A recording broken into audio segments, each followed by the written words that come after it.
Good morning, good afternoon, good evening. This is Grace Apologetics. My name is Victor Mlenga, and today we're not going to do any of the Christian stuff. Well, let me rephrase that. Today we are going to talk about traveling, and we'll get to the foundations of faith some other time.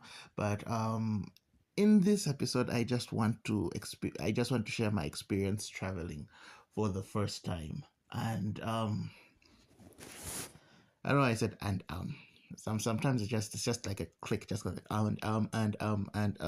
It reminds me of the How I Met Your Mother episode where Robin kept saying but. Yes, so I am going to talk about my first time traveling and what it was like and my experiences. The first place that I went to ever in my life outside of Zambia. Well, not the first time because I went to Namibia, but I went to the border town. I went to Congo, but for those of you who are familiar with the Copper Belt and Luapula province, you realize that there's what we call the Pedico Road that passes through Congo. And so those were my experiences beforehand. And then now we're talking about my experience going on a proper outside of the country thing. So let's buckle up because it's a journey. And the reason why I haven't even been able to set up and publish an episode since back in the day was because I was preparing for my trip to go to South Africa. Secondly, I was preparing for a move. We were given our eviction notice at the house that I used to live in, and so not only was I packing for my trip, but I also ended up having to pack to come to a new place, and so everything has been all over the place. Yes, I use my phone to record, but but everything needed to first settle down before I could actually give an episode. And so I've been up and down the place. I've been trying to sort things out. And even with like Foundations of Faith series that I started where we're talking about the Bible, we're going through the Bible chapter by chapter. I was like, okay, first let me just talk about my first hand experience, first time flying, first time going to a different place, and yeah, that's what today's episode is about, is what you need to know if you want to travel to Cape Town. And this is just a little guide that can help you out. So firstly, I remember waking up Monday morning. I was flying in on the Monday before August 14, and when I went there I was quite nervous because I did not know what to expect. And I remember saying that saying the Sunday beforehand that it was going to be the weirdest experience of my life, because now I rarely do new things. Everything I am somebody who is comfortable with my own life. I love doing things the same way because a lot of the times I'm forced to enter a new atmosphere. Somebody dies, somebody in my family dies, or something gets stolen, and a lot of times I have to adapt to the new. And so it's very hard to actually think about doing new things that is not imposed on me or forced on me. And so when starting this trip to South Africa, it was something else. It was something else because in my head, my mind was just reeling. And so now I was now entering the plane for the first time, and I can remember this vividly. Entering the plane for the first time, I re- I remember how when the plane started moving, and this is a thing that actually scared me a little, because I was sitting on the window and I could see the wing of of the plane, and I could see that I don't know if that's the cover, but like there was a that but one of the covers was like flopping up and down, and I could like see the cables that connect to the wing. And that was the scariest thing for me, because last thing you want to be is a virgin flyer looking at a wing flapping up and down, and I was like, ah, ah, and so like that's what I could focus on. And then when like the plane started moving, it's like this big. I'm pretty sure people who've been on planes have know the experience, but like for me it was like first time, because like when driving you can at least, or like when you're in the car you can see where you're going. I could not see where I was going on the plane. All I could feel was the plane moving. And it felt really, really weird. It felt really, really unbalanced. And so it went, and then when it went on the runway, it started reversing. And that's worse than moving forward. It's reversing and not knowing what you can see when you're reversing.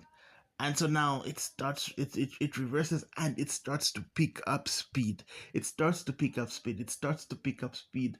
And then it goes forward.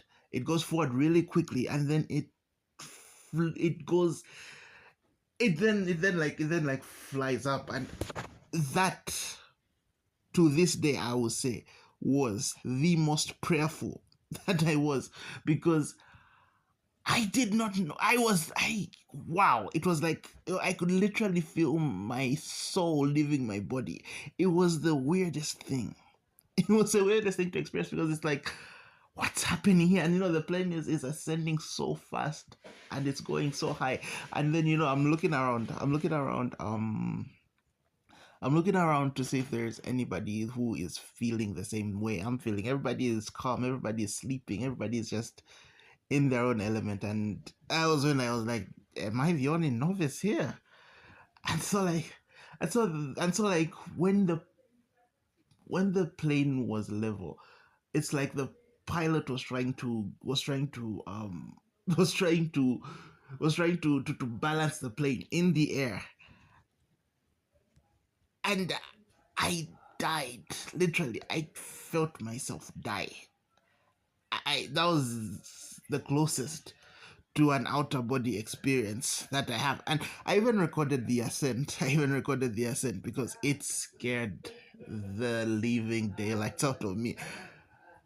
And I will never ever forget that day, because I will always have the memory of, of that first flight, which scared me. But it was like a 2 hour flight from Osaka to Johannesburg, and so it felt really, really cool after the initial takeoff. And I got food, which was nice. South African Airlines is a good aeroplane to be on. I got to charge my phone. Well, the first flight I didn't charge my phone because I didn't know where the USB ports were. But and then we landed in Johannesburg, and that airport was huge. Well, it was bigger than the Kenneth Kaunda International Airport. And we were just going. We went to baggage reclaim, going escalator after escalator, jump stair after stair after stair after stair. I was physically exhausted. I was sweating because I was dragging this heavy bag where the wheels are messed up. The wheels of my bag were messed up. And here I was moving and going towards this up escalators, going to baggage reclaim, going to customs, because we had just entered South Africa, so they needed to stamp. They needed to stamp that we were in South Africa. And then I'm just like, wow, I am exhausted. I've never, ever, ever felt that exhausted. And it took exactly 2 hours, because the flight connecting from Johannesburg to Cape Town was scheduled for 2 hours later, and it took exactly 2 hours to reach the plane, or at least to start boarding. And I have never ever felt that exhausted. And so then we went onto the plane from Johannesburg to Cape Town. I met an Indian man there, and I asked him this question. I was like, do you speak Hindi or Punjabi? And he said, no, he speaks Hindi. And I was like, Namaste, mera naam Victor hai, aapse milka khushi hui. And he had the biggest smile on his face. He had the biggest smile on his face. And then he started to speak to me in Hindi. And I know Hindi, but he was speaking really, really deep Hindi. And I was like, can we please speak in English? Yeah. And so then after my little joy run, or my little happy experience with the Indian man. Unfortunately, I didn't get his name. It sounds weird when I say Indian man. After my little experience with the Indian man, then turbulence started, and I am a novice at plane flying. And so I'm in my head going, why are there humps in the air? Why are there humps in the air? And so it's going up and down and up and down and up and down. This was like from Johannesburg to Cape Town's another 2 hour flight. So like for the first hour, and what wasn't helping was that there was a screen in South African Airlines that showed you how close Johannesburg was to Cape Town, and so you could it made the journey even longer because the turbulences are happening, but then you're looking at the screen and you're not getting anywhere near to Cape Town. I was in my head. I was in my head. I was convinced that I was going to die. And I'd made peace. I'd made peace with the fact that I was going to die. But I saw the beauty of Cape Town because it was like nighttime, and I saw the beauty of Cape Town from the sky. You just see all these places lit up. It was a beautiful, beautiful thing. It was very, very beautiful, and and the plane landed, and we were all safe. My mom though was texting me frantically, asking me if I was okay, asking me if I was okay, asking me if I was okay. But then the sad thing was that I could not get reception, like, simply because in as much as my SIM cards were roaming, I could not text back because it was very, very expensive to text back, and so I had to wait until I was in the place I was staying so that I could text her back on WhatsApp because I needed to communicate to her, and that was the Monday that I flew. Then on Tuesday I did one crazy thing. I bought myself a Gatsby. Now, a Gatsby is like one massive shawarma.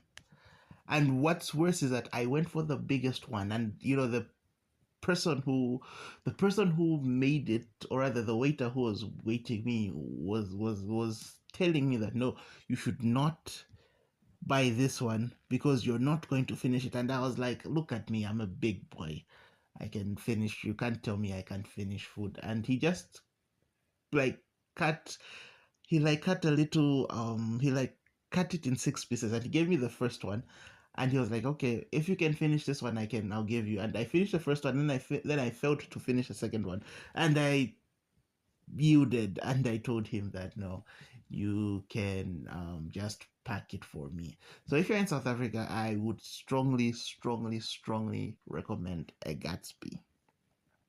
But before that, we went on the apartheid tour, which was something interesting. I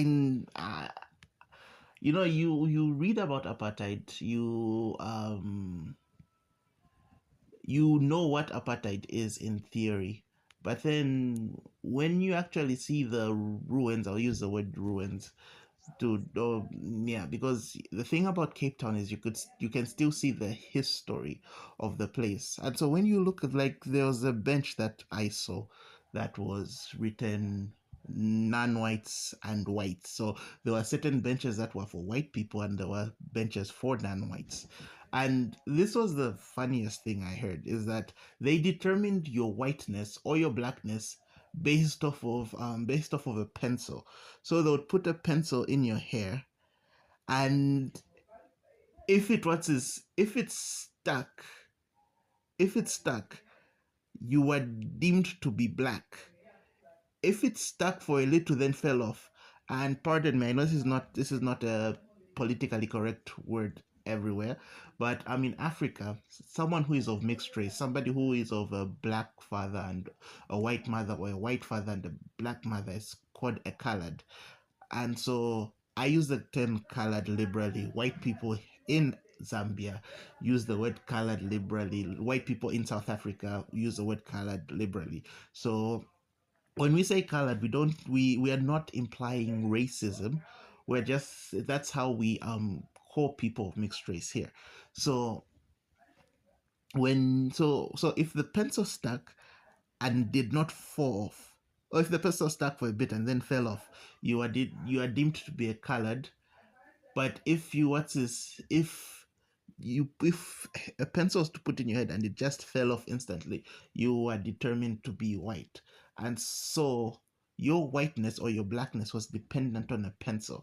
And they did not take into account that there are variations in genes. They did not take into account that people may have black genes or white genes from their ancestors.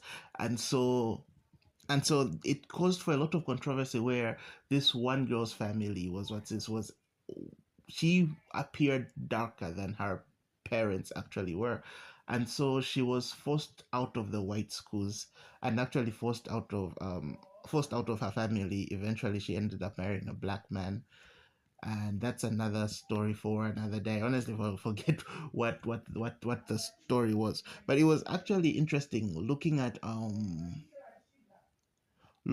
how apartheid was and going to these historical places that have been preserved over time. It's like a time capsule. It's like you went back in time. And so it was amazing to just see Desmond Tutu's church, he being the first black acts bishop. It was good to look at all the monuments that were that were that were other monuments that relate to Nelson Mandela and also John Cicero's, who interestingly here in Zambia was who our country was named after. Zambia and Zimbabwe were named after John Cicero's, and Zambia being Northern Rhodesia and Zimbabwe being Southern Rhodesia, and then we have the Federation of Rhodesia and Nyasaland, that's Zambia, Zimbabwe, and Malawi. And so it was very interesting to be in this time capsule where you are looking at this person, you're looking at all the things that pertain to a very, very cruel time in history, yes, but then like feeling it and living it. And it was very, very interesting. And it was raining. I was getting soaked because I was with a Cantonese girl, a Kenyan girl, and a Cantonese guy. Both are from Hong Kong. I asked them what the deal was between China and Hong Kong, and I didn't know that that was a very, very politically charged question. I was just asking out of curiosity. Well, I say Cantonese because they were speaking Cantonese. Maybe that was very, very ignorant of me of what I just said, but yeah. So I asked them about the history between China and Hong Kong, and it was very, very interesting to learn the history of China and the history of Hong Kong, and the little dispute was a little dispute that they have, because it's a serious, serious one, to the point that there are people that feel uncomfortable talking about it. And yeah, and so it was very, very interesting. And the reason why I was getting wet was the gentleman from Hong Kong was with a raincoat.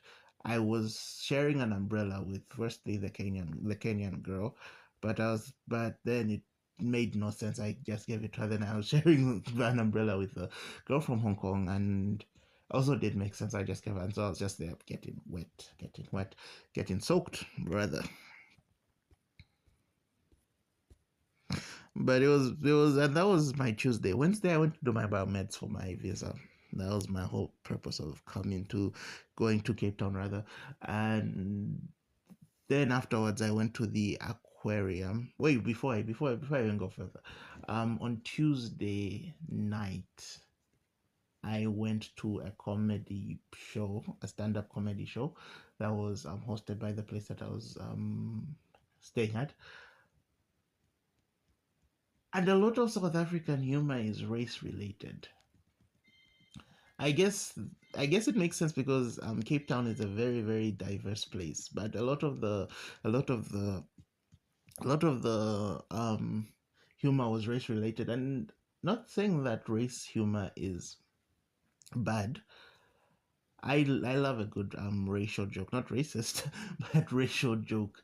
But then it kind of felt repetitive because it now became like every joke you expect is a joke about races. And so if one person does it, it's funny. If another person does it, it's like, yeah, it's still funny. But when third person does it, you go like, Okay, I guess it's funny. Yeah. And so that was one thing that I noticed, is that a lot of South African humor is, or maybe Cape Town humor is race related humor. And then Wednesday was my favorite day because I had to walk from where I was staying in Long Street all the way to Two Oceans Aquarium.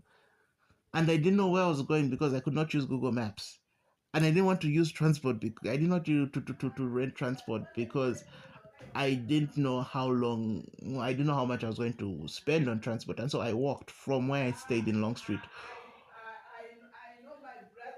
all the way where I,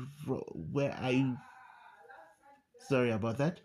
Yes, so I walked all the way from Long Street to V&A Waterfront, and I was there walking like, I felt like a hero because I was trying to look at the roads through the screenshot I had taken of Google, on Google Maps, but it was not making a lick of sense. It was not making a lick of sense, and so I just said that, okay, I'm going to find the waterfront, and I kept asking people. Well, I didn't know that I had to look for the waterfront. I kept asking people if they knew where the Two Oceans Aquarium is, and nobody knew. And but I kept moving forward. I kept asking people, "Do you know where Two Oceans Aquarium is?" They did not. I kept asking people, "Do you know where Two Oceans Aquarium is?" And nobody knew where Two Oceans Aquarium was. And I was just like, "Aish, this is going to be rough." But I really, really want to be at an aquarium because I've never been at an aquarium. We don't have aquariums in Zambia. We don't have oceans in Zambia. And so I'm there, I'm just walking. And then I noticed on Google Maps that I should look for the waterfront because that's where the aquarium was. And so when I was there, I was like, okay, police officer, he probably knows where the aquarium is, or rather the waterfront, either one. So I asked him about, you know where Two Oceans Aquarium is? He was like, no, I don't know where Two Oceans Aquarium is. Like, okay, do you know where V&A, Victoria and Alfred Waterfront is? He was like, and so he actually did a good thing because he didn't know, but he was willing to help me. And so he called his friend, and now he's speaking. I don't know if it was Kosa or Zulu. I don't know which one, but he was speaking one of those, and so he's asking his friend where, or his colleague, where V&A Waterfront is. And so I do not understand Zulu or Kosa, but I could tell that neither one of them knew where it was. And so he just told me, no, just follow the road. And I followed the road. And I saw a hospital. I forget the name of the hospital, but it was the one that actually gave me hope. I saw the hospital because it was there on the map that I was following. And after I reached the hospital, I entered into the I found like a little hotel, and I entered into that little hotel because I was trying to, because I had reached V&A Waterfront, but not like the proper entrance of V&A Waterfront. But then there were all these, there was a little map that was showing you where you needed to go, and so I was like, okay, I think I'm here, so I'll just keep on moving forward. And then I met like four guards, and I asked them, do you know where Two Oceans Aquarium is? And they said, no, it's behind. We are behind it, so just keep on moving forward. I was like, oh, okay, cool. Then I saw a little. I assume she's a Muslim because she was wearing the hijab, and I asked her, do you know where V&A Water? No, so do you know where the Two Oceans Aquarium is? She was like, no, we're just behind you. Just keep on moving, going there. And then I reached a hotel, and I found an Arabic family, and I asked them, do you know where Two Oceans Aquarium is? And then they just told me, no, just keep on going. When you see seals, that's when you know that you're there. I did not see the seals the first time, to be honest. I was, in fact, disappointed that I didn't see the seals. But then I saw there's a little bus, there's a little tour bus that goes around Cape Town every day. There's a little tour bus that goes around Cape Town every day. And so I'd recognized the tour bus, or rather, they had a little boat, and so I'd recognized the little boat, that sightseeing Cape Town. I'd recognized the little boat because I had bought tickets to go see whales on Tuesday, and so I'd recognized the boat. The boat was on the sea, or rather was on the harbor, and I was like, oh, okay. that's promising. And then I saw somebody wearing a Two Oceans Aquarium shirt, and I was like, oh, cool. And so I asked them, and then they're like, no, just go inside. It's right there. And my world changed when I entered the Two Oceans Aquarium. The first thing that changed my world were jellyfish. Those things are magnificent. You want to see the Creator at work.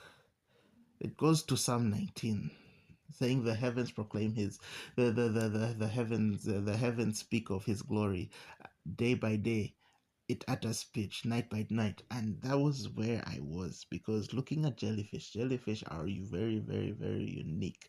They are a sign of who the creator is. And I'll never forget that I said real loud, there were like two ladies in front of me. I was like, those are beautiful. And they agreed with me.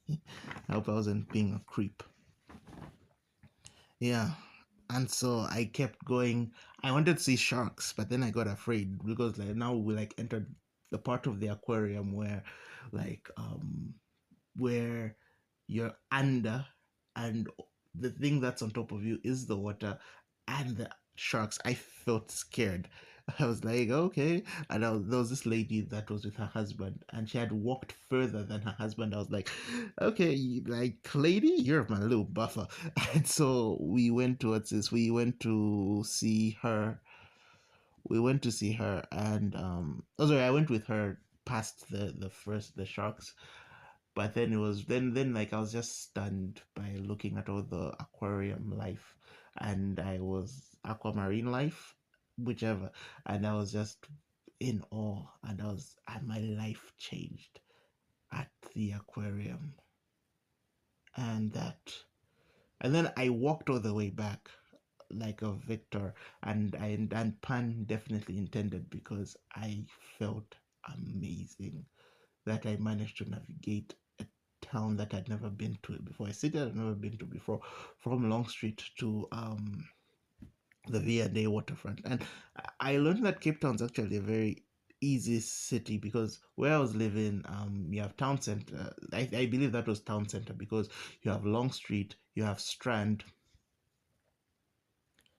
and you have other streets, and it that was an amazing feeling to just enjoy that moment, and you know experience something that you've never experienced. And I walked away a victor, and that was my favorite day. Well, my second favorite day. Next day is Thursday.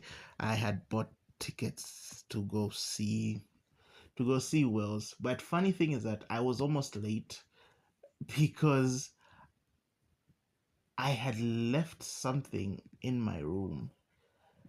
And so I had to walk all the way back, and then I had to walk all the way, and I had to walk real fast, because the distance between where I was staying and the sightseeing bus stop was quite far. And so it was like, okay, cool. But I managed to make it in the nick of time. And so from there we went to the V&A waterfront. From the V&A waterfront, we did our little travel to a town called Hermanus, my favorite town in South Africa.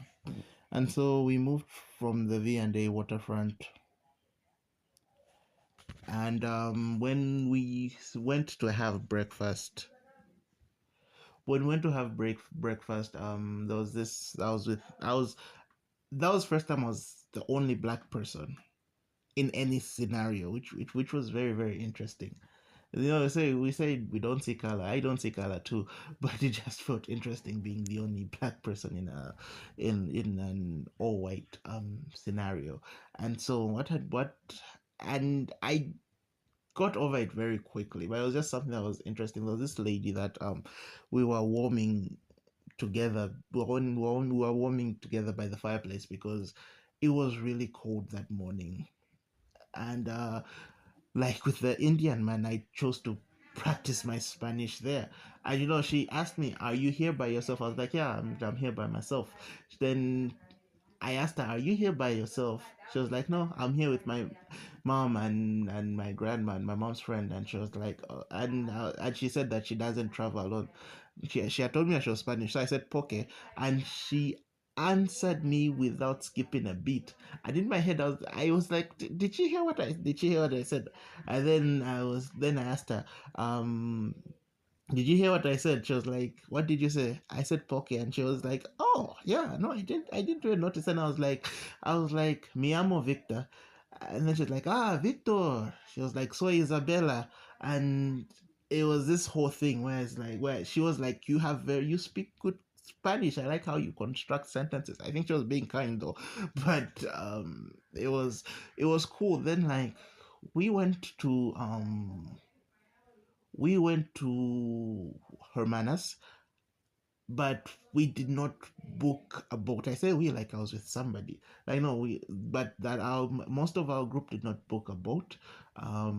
We had three people from our group that booked a boat, two Italian ladies, and I don't know where the man was from.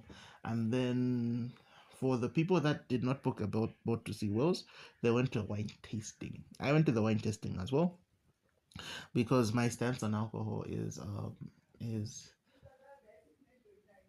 is wine can be drunk, but you shouldn't just get drunk. And so I was there, and we drank the wine. We tested the wine. That was my first and my last time drinking wine. Wine is gross. I don't know why people like to drink wine. It's gross. It is gross. It is the grossest thing I have. It tastes like feet. The wine I drank tasted like feet. And it was white wine and red wine. So I don't even have a favorite wine because it just tastes like feet. But anyway, that being beside the point, I was with Isabella's mother. She said something. I was like, claro que sí, and she was like, oh, claro que sí. And I love it when people. I love it. I love the face that people make when when they're not expected you to speak their language, but you do, and then it's like the whole world lights up. And so we bonded with her mom because she was a Barcelona fan and I'm a Barcelona fan, though she's from Bilbao. But she was an Athletic Bilbao fan, and she was like, no, but Athletic Bilbao won the Copa del Rey, so she had two teams, Barcelona and Athletic Bilbao, which was okay with me. And that was my Thursday. That was my Thursday. Hermanus was a lovely city. I got to see Wales from a distance. I got to see the Atlantic Ocean for the first time, and oh my goodness, there's nothing prettier than an ocean. And Isabella, who lives in Bilbao, has been to mountain ranges. Like Bilbao is like a little Cape Town where there are mountain ranges and an ocean. And so she was like, oh, this is the face of my friends who have experienced these things for the first time. And I tell you, I could go to Hermanus. I could go to Hermanus again. I could go to Hermanus again. It was lovely. It was lovely. Friday I didn't do anything, though I went for karaoke. I went to sing karaoke down at the bar where I was staying. I didn't drink any alcohol. I just wanted to sing. I love karaoke, and so that was Friday. On Saturday I went back to sightseeing Cape Town because I wanted to go on a boat. But unfortunately it was raining that day, so the boats weren't available. And the beauty is that you get to pay for the boat at the boat, not in advance. And so I was happy that I got to that I didn't get to waste money on a boat that I wasn't going to go on. But then I ended up going to birdboard, and I realized that I had a phobia of birds. You realize from an aquamarine phobia to a bird phobia. But it was amazing because thing is that you have these buses that go around Cape Town every single day, and so you get to see, if you want to see the city, you can literally see the city whenever you want, up to like 18 hours or so. And that is me, is that if you want to have a good time in Cape Town, go to sightseeing Cape Town, because then there's an entire itinerary made up for you. There is an entire itinerary made up for you. Whether you're going to see whales in Hermanus, whether you're going to see penguins, whether you're going to have a wine tasting or go to the township or even go zip lining, that is the place to go. So sightseeing Cape Town. If you are not going to go anywhere, go to sightseeing Cape Town, because one, you have an opportunity to look at the entire city, and two, you have an opportunity to get off of a bus, go to a place that you'd like to visit, and then because it's a day long ticket, you have an opportunity to actually go back on the bus. And I would advise you buy a 2 day ticket, because then it comes with other perks. It comes with other perks.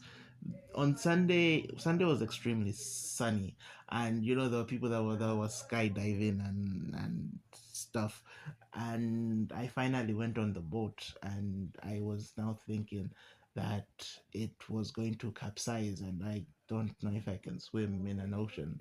The seals were looking like they were having the time of their life, swimming and swimming next to us whilst the boat was moving. And that was something that I enjoyed to look at. It was amazing looking at. It was an amazing experience in Cape Town, and I've never been a travel buff. I've never been like, oh, I'd like to travel the world. My sister was that. I was never the one to be like, I would like to travel the world. But after going to Cape Town, I realized that the only way you can grow a lot of the time is when you don't experience the familiar and you're thrusted into a new situation. And that could be in life, when you lose a loved one, when you're put into a job, when you are when when you have kids, being put in a situation that you do not understand, and not knowing what to do, and understanding the growth from that place, and then now coming to apply that wisdom you have from that place and moving from darkness to light. That there is no greater feeling than moving from darkness to light. And honestly, for the rest of my life, I'd like to travel, I'd like to experience things, I'd like to experience the world, because I realized that not wanting to travel is actually stunting my growth, because you never understand things until you're actually in that thing. Even with Christianity, it's also the same. It's that you realize that a lot of people have a lot of misconceptions about what Christianity is. They'll tell you Christianity is boring. They'll tell you all the things you're not allowed to do as a Christian. But then when you become a Christian and you understand that you have liberty in Christ, you understand that everything is permissible, but not everything is beneficial. And then you start to enter the fullness of your life in Christ. There is no greater feeling than growing and understanding. There is no greater feeling than knowing and understanding. Entering a new place, not knowing whether you're going to sink or swim, but then swimming and conquering. And that's what Christianity is, because we are all thrusted into this world. Every day that we live is a new experience. The only way for us to know that we can conquer is by going back to the instruction manual of life, which is the Bible, and going back to the manufacturer, who is our God, and understanding and asking Him and letting Him move in our lives, letting Him dictate, because then we can only understand life one way, and that's looking back at it. But God has made it easier for us, and that is to trust in Him. And every day, though it's a new experience, every day God will ask you this one question: do you trust Him? Thank you very much.